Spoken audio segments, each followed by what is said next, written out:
something, then we have some key players in this story. The first key player we know is Saul. Saul's name means desire. It means desire. So that's important because whose desire was it to have Saul to begin with?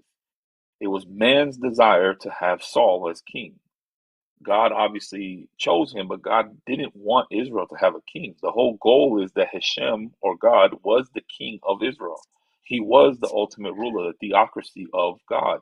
He had set it up already in a way where we had Moshe, we had the judges, like the Sanhedrin. We already had a process of had the judges, like the Sanhedrin. We already had a process of how to live according to the Torah. We did not need a literal king because by putting a king in place now, um, by like understanding of the Bible, if the king is good, then the nation is good. If the king is bad, the nation is bad. But before you had like a Sanhedrin, you had like a thing where God was still the one. So the priest would go and speak to God himself, and God will give the answers. That's the way He wanted it to be initially.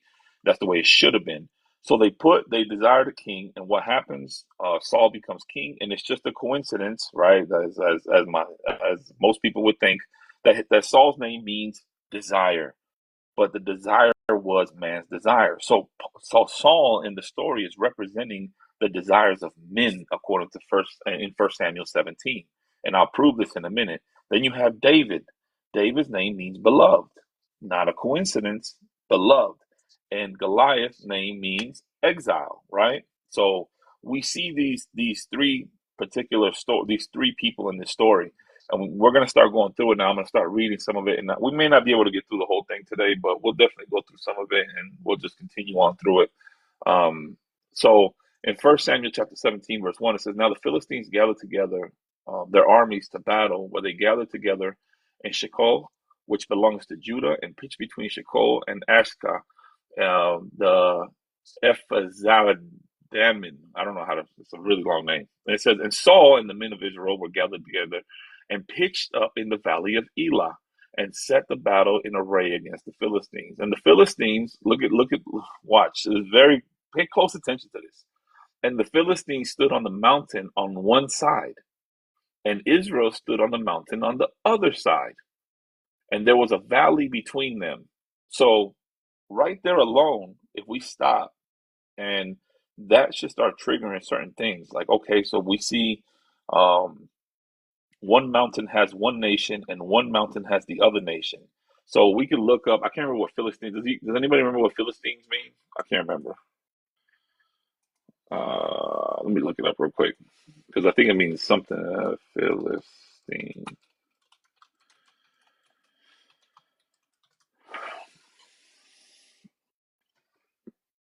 So Philistine is the word refers to ancient people. Yeah, whatever. I might have to go look. Oh, to stranger. That's what it is. To migrate or stranger.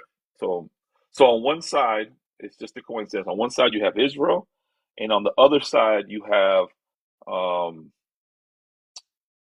Sorry, let me let some folks up because my moderators are sleeping. So on one side, you have um, Philistines, and on the other side, you have Israel. So, is it a coincidence that one side has strangers, and Goliath is their champion exile? So one mountain has strangers in exile, and on the other mountain you have Israel and David, which is the beloved, right? So you see those two things, and it says, so they stood. So then, let me back up a little bit. I don't want to go too fast. So when you look at these two mountains, you can see here where Paul writes like a rabbinic Jew, as if it's a Mishnah when he's writing about the two mountains. He talks about Sarah and Hagar as in mountains, one symbolizing one thing and another one symbolizing something else. So when you read this right here, you can see how these two nations symbolize different standpoints. And you can start breaking this down and start understanding what Paul is saying and how Paul speaks about the mountains. And then you can even go a little bit deeper and start looking at the Gospels. And a lot of times I've seen like apostolic Christians, for example, they say that I seen in Egypt where the priest prayed and a literal mountain got up and moved an inch or 2 inches. And they like, see, it's a miracle. Because Jesus said we will move mountains. Jesus wasn't talking about physical mountains. He was talking about mindsets. He was talking about this right here. He's talking about the Philistine. He's talking about Goliath, exile. He's talking about being a soldier and like a stranger to the things of God. So if you understand that he says by faith we move mountains, he's talking about the carnal mind, because this would represent the carnal mind. This would represent Goliath would represent the carnal mind. He would represent the Philistines represent this carnality um to move this mindset out of the way. Because then Paul talks about walking according to the spirit and not according to the flesh. So we can see here, this is all the writings of Paul are Mishnah Torah type writings. So he's saying, listen, if you these two mountains, Jesus talks the same way. He says, if you have faith, you have a faith of a mustard seed, and a mustard seed. The curious thing about it is that it is a small, very small seed. Some Muslims say that there's a smaller seed in the area. It doesn't matter. That's not the point. The point is that the seed is small, and the other point is that the mustard seed is one of the few seeds, and you can look this up scientifically. It's one of the few seeds that cannot be hybrid. That seed can never be a hybrid plant. So that means that it's pure. So it's just saying if you just have like pure understanding of faith, or even if it's just a little bit, and you focus on that faith, on that small seed, if you could just focus on that small, incorruptible seed, according to First Peter, and you can plant that thing in your heart, and you can nurture that thing in your heart, this will create a tree that produces much fruit.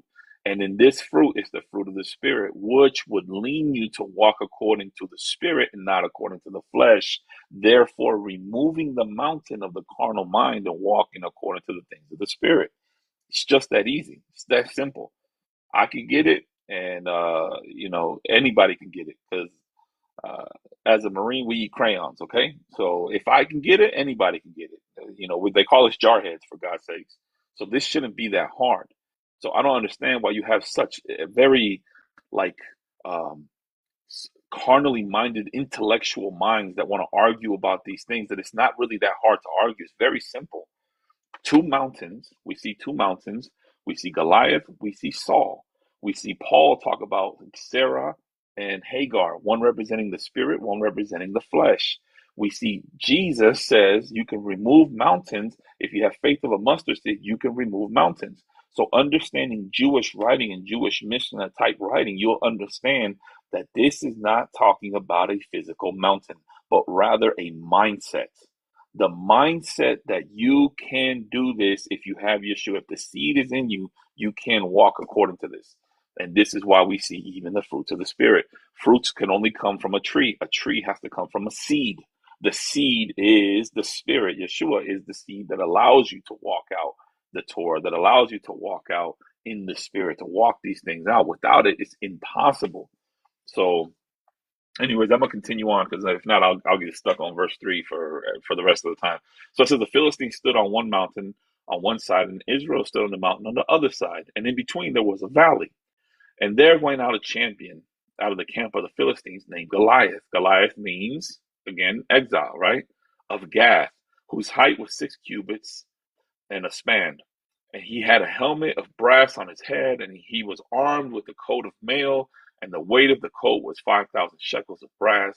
And he had greaves of brass upon his legs, and the target between his shoulders, and the staff of his spear. It says, and the staff of his spear was like a weaver's beam, and the spearhead weighed 600 shekels of iron, and one bearing of shield went before him. One shield bearer went before him.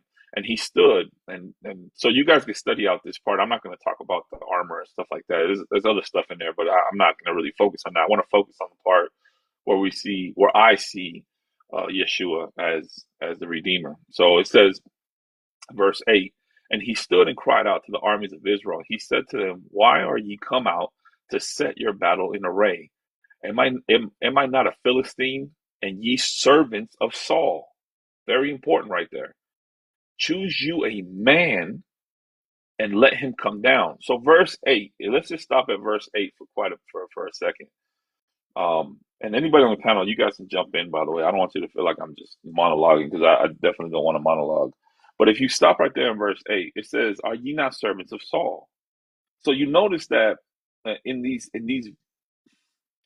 these are like, I guess because I troll so much, I can kind of see the trolling here, because I love trolling. So he didn't say servants of the God of Israel. He didn't say that. It's very clear what he's doing here. He says, "Aren't you servants of Saul?"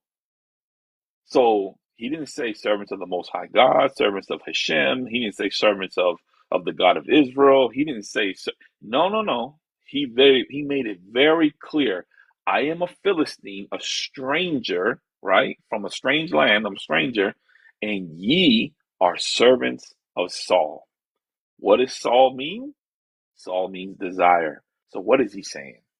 He's saying, you guys he's basically talking like Paul. Are ye not yet carnal? You guys are carnal. Like, you haven't been born again. You have no idea who your God is. If anybody in that camp knew who God was, they would have easily stood up the same way David did and said, "Oh man, this is light work. He's insulting the God of Israel. Oh man, this is easy." Like, nobody in this camp had a relationship with God. They had a relationship with Saul, but not with God. Very clear, you can see this. And then he says, choose you a man for you and let him come down. So again, what man can really defeat, spiritually speaking, can defeat exile?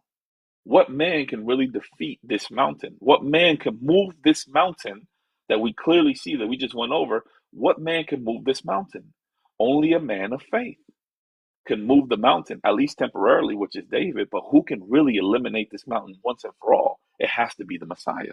The Messiah has to be the one that does it. So we can see that. Verse, let me see. Uh, so here's the foreshadowing of kind of Yeshua. When you see that where it says, "Ye are servants of Saul," Jesus, when he came down, he made very clear statements. He says the Son can only do what he sees the fathers do. So all the desires of the Messiah of Yeshua were not to serve man or his own desires, but rather to serve God. We see this clearly. So you can see the contrast here between fallen man Israel, like carnal minded Israel, and Yeshua the Redeemer coming through. And David is obviously a hybrid right in the middle, because he's a foreshadow that is to come. So Yeshua says, all my desires are desires of God. All he wants is God.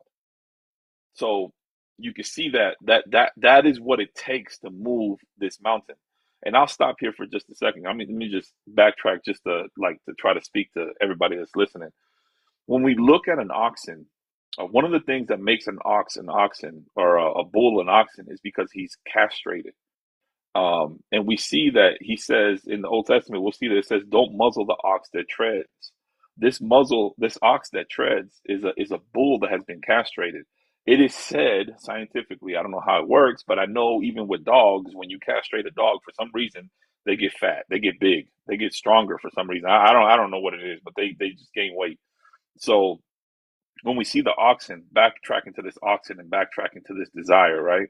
To servants of Saul versus servants of God, you see that the oxen, it says, "Don't muzzle the ox that treads," meaning the oxen at this point is a bull that has been castrated.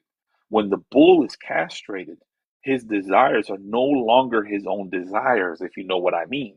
So you could put a million female, cows in front of him, and he doesn't mind. Like, that doesn't bother him.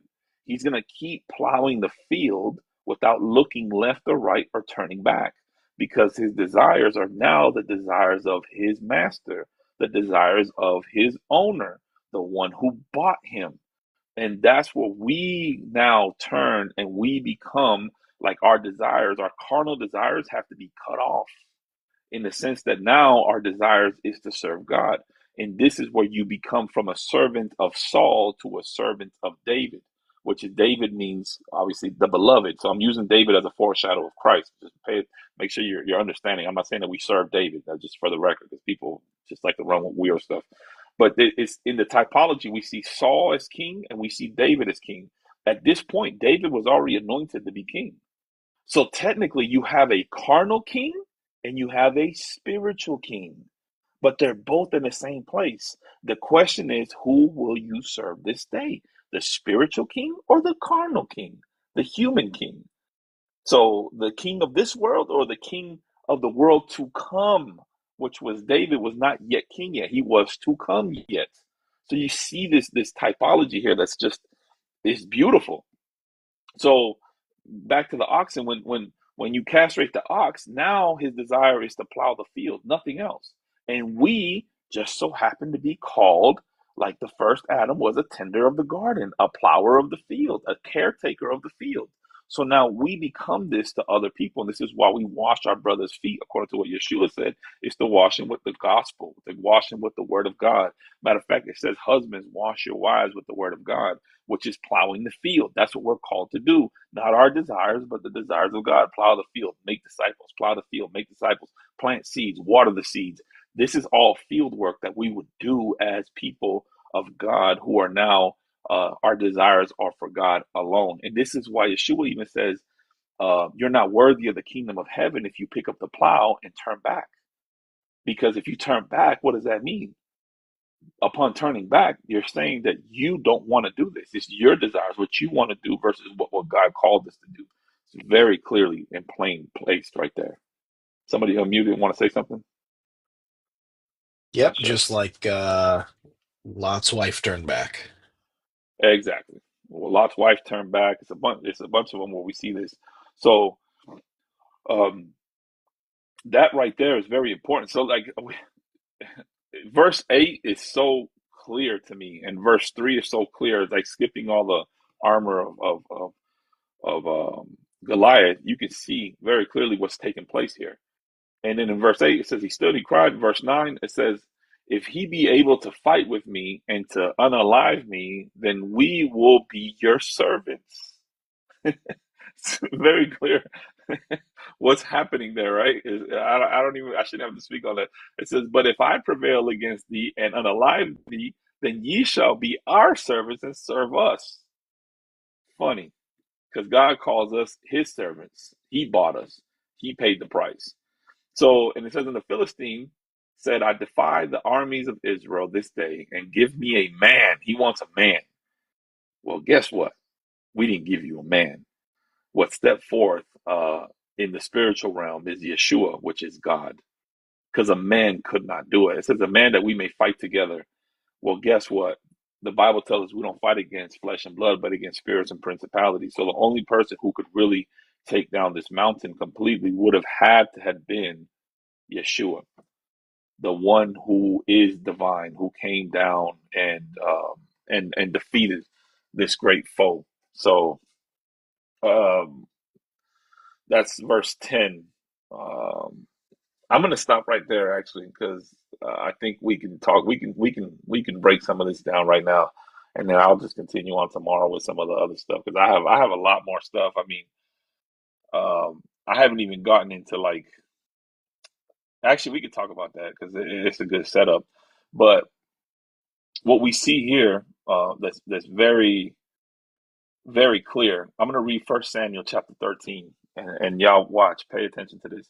First Samuel chapter 13, verse 13 through 14 says, Samuel said to Saul, you have acted foolishly by not keeping the commandments of Adonai your God, which he commanded you.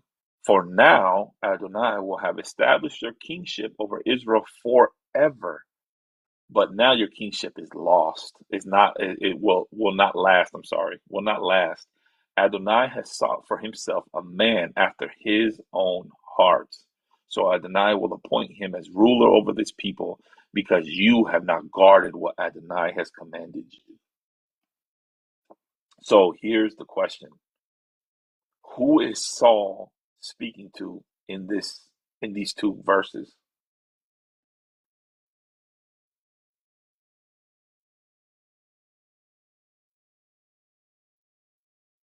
Mm, well, I guess I'll read it again. Maybe somebody in the chat can help a brother Please out. read it again. Thank you. Read it So again. First Samuel chapter 13, verse 13 through 14. Samuel said to Saul, "You have acted foolishly by not keeping the commandments of Adonai your God, which he commanded you. For now Adonai would have established your kingship over Israel forever, but now your kingship will not last. Adonai has sought for himself a man after his own heart, so Adonai will appoint him as ruler over his people, because you have not guarded what Adonai has commanded you." Who is this speaking to? Like, who is speaking and who is he speaking to? It's Samuel speaking to Saul about David. Right. Now, what's the deeper truth there? He's speaking to the flesh, saying, you're not gonna last. The Spirit's gonna reign." Listen, that's when I read this, what bounced to me immediately was this is God speaking to the first Adam. Mm-hmm. God was speaking to the first Adam the same way God spoke, the same way Samuel spoke to Saul, God spoke to Adam. He said, "Because you acted foolishly, you did not keep the commandments which I commanded you," which is what? "Do not eat of this tree. The day you eat of this tree, ye shall surely die." So this is again, Saul is a foreshadow, or I'm sorry, yes, Saul is the manifestation or the foreshadow, or they go together, which is Adam, the first Adam, and Saul. Saul is a representation of the first Adam in this story. What the Right, the first Adam fallen. could not do, the second Adam had to come and do. The Amen. first Adam, he lost his way. He didn't. He ate and believed the lie and lost his kingship. If Adam would have not sinned in the garden or would have not ate from that tree, I still believe it was a commandment from God, and he broke that commandment. If he would have never broken that commandment, then Adam's kingship would have lasted forever. It didn't matter who ate from that tree. As long as he didn't eat from that tree, it would have been good. But he ate from the tree, therefore losing his kingdom forever. Adam was the first one to lose the kingdom. Saul ends up being a representation of the first Adam losing his kingship. So when we see in 1 Samuel chapter 15, 22 to 24, Saul was fearful, Saul was passive, Saul was disobedient, like the first Adam. He lost his dominion. So the Mm-hmm. picture that we see in 1 Samuel chapter 17 is a picture of the first Adam's failure. So what the first king Saul couldn't do, the second king David came and did it for him. So where the first Adam failed, the second Adam was victorious. Yeshua being the second Adam. This is why when people say Eve is the second Adam, that's a lie.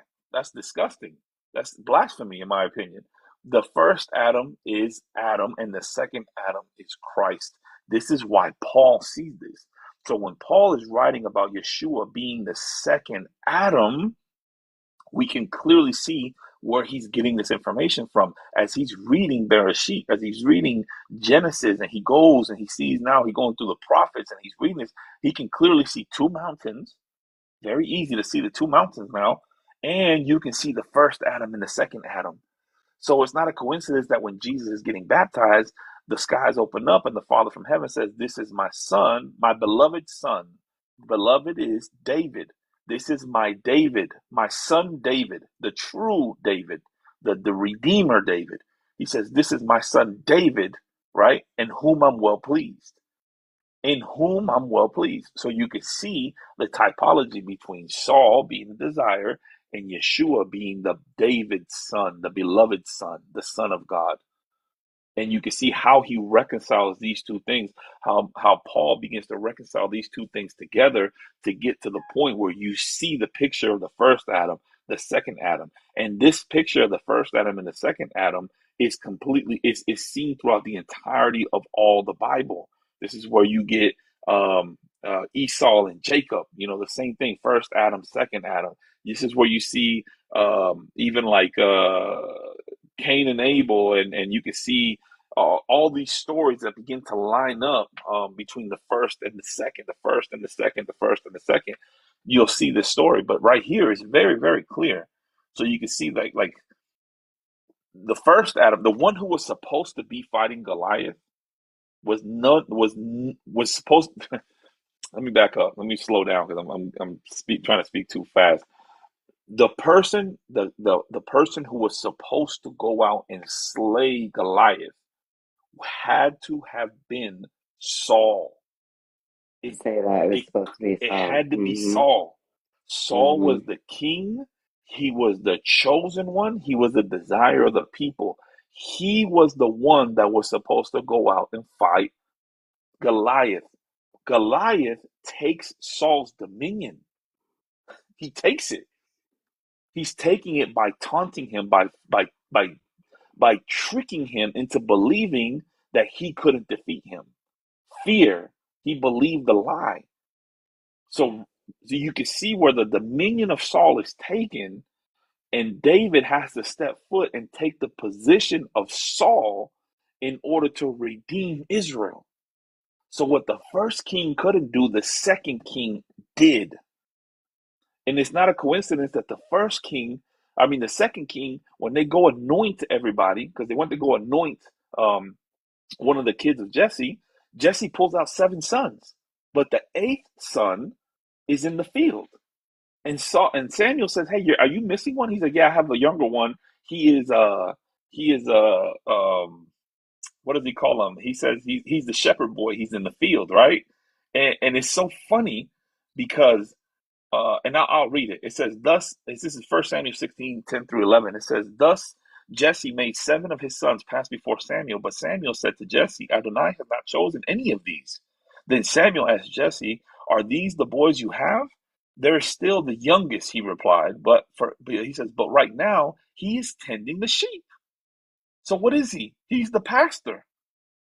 He is the keeper, the pastor. He's tending to the sheep. He's in the field, which we see this story in the Gospels when Jesus talks about, teaches about faith. What does he say? He says, your servant is in the field. He smells like the field. He's out in the field. It says, "Send and bring him." And Samuel said to Jesse, "We will not sit down until he comes." That "we will not sit" is very important. People just look at that like, oh, so what do they do? Just stand around waiting for this guy to come? No, it wasn't just that they were standing around waiting for somebody to come. It wasn't about standing around. Right. It's a meaning there. When you look at the word "sit" in the Hebrew, when you go to the root word, the etymology of that word, the word Right. means change. It means Okay. change. So Samuel is telling Jesse, we will not change until he comes. Until who comes? Until the beloved comes. So spiritually, again, these are the spiritual connections that you see between Yeshua and these stories, but people miss it.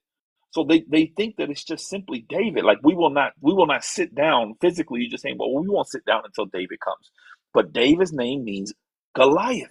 I mean, David's name means beloved. Sorry, the beloved. He says we will not sit.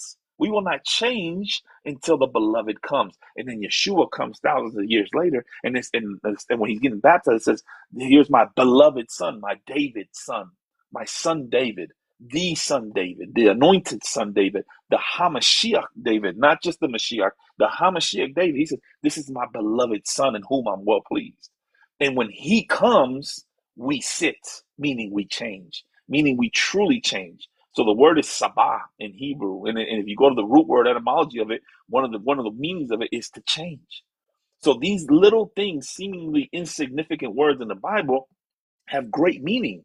And until the beloved king comes, we will not change. And David just so happens to be the eighth son of Jesse, the eighth son. What does that number 8 signify? Circumcision. It signifies Brit. It signifies covenant. It signifies new beginnings. So David right here is the new beginning of Israel, but he's just a foreshadow of the true new beginning, which is Yeshua. So David points us to Yeshua, who rose on the 8th day of the first day of the new creation, according to Luke chapter 24, verse 1.